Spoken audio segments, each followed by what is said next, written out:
What's up, guys? I'm Luke Schmaltz, General Manager of Bender's Tavern in Denver, Colorado. It's December. Upcoming is probably the biggest night in the bar industry, save for maybe St. Patrick's Day, New Year's Eve.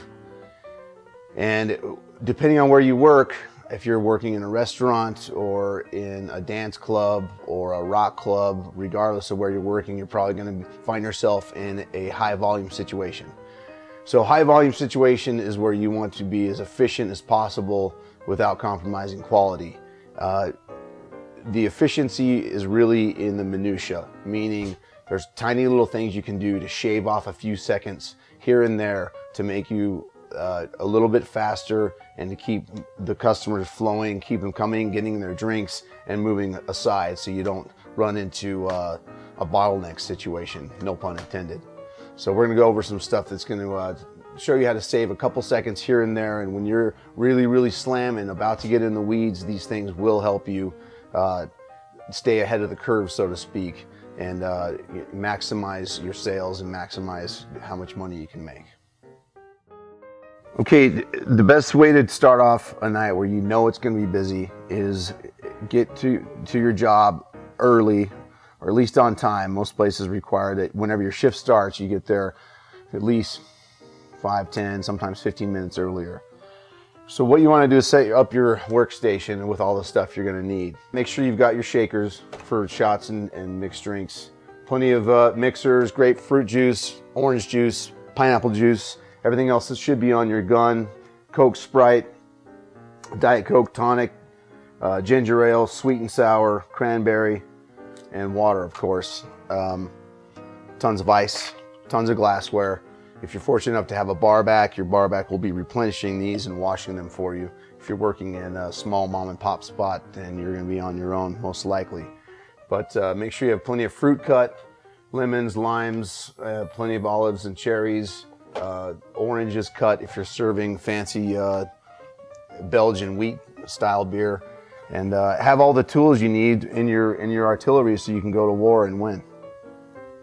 Okay, shortcut number one is pouring shots, especially straight hard liquor like whiskey or spiced rum, mainly whiskey.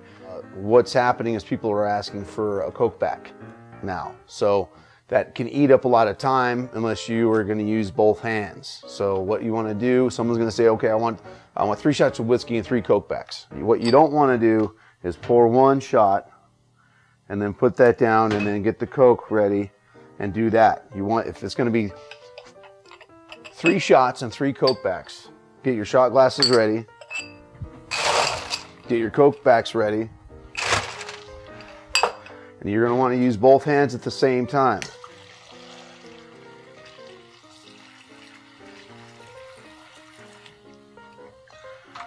So that took half the time, even though you poured 6 things. It took half the time to do it because you're using both hands. All right, shortcut number 2 is same principle, using both hands at the same time. Maximize your time and your movement. So beer and a shot, that's a very typical drink. Say a couple guys are wanting a couple beers and a couple shots. So wherever your taps are, if they're right in front of the bar or wherever, you want to get your shot glasses, get your pint glasses ready. And while you're pouring the shots, you want to pour your beer pints.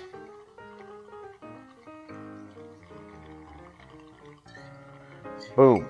So then you've got these 2 ready to rock and roll. Top off the other one.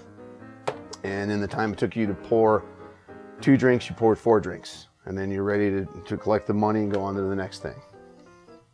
Okay, the next shortcut is to say you're doing mixed shots, and there's usually this is a social thing. There's going to be anywhere from 2 to 5 of them. Say we'll just go with 3 this time, and we're going to forego the strainer. Even though if you're doing fancy service and it's just 1 customer and you're making something really nice, then you're going to want to use a strainer because you have time. When you don't have time, you're not going to want to fumble around for this thing. So we're going to forego it. We're going to pretend like we're mixing some mixed shots.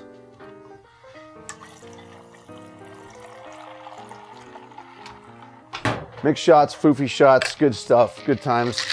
You want to shake them up, and instead of taking this off, putting it down, getting the strainer, fitting it here, and going through that whole thing.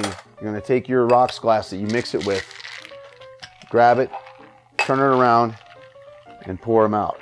And all that does is it blocks the ice from going into the shot glass. Just same thing as this does, but you just cut out the one step of taking this off, putting it down, finding one of these. If you're using these all night, they're all going to be probably in your sink or strewn across the bar. So you just want to take what you're already using, turn it upside down, and then pour out your booze.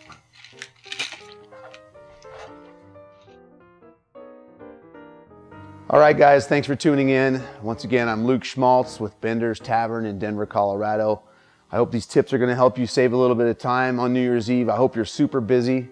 I hope they help you keep everybody happy, your customers happy, and whoever you're working with happy, and I hope you make a lot of money.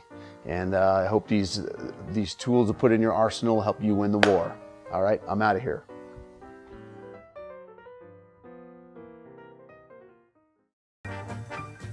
To learn more about the products seen in this video, visit our website at www.foodservicewarehouse.com or call an account manager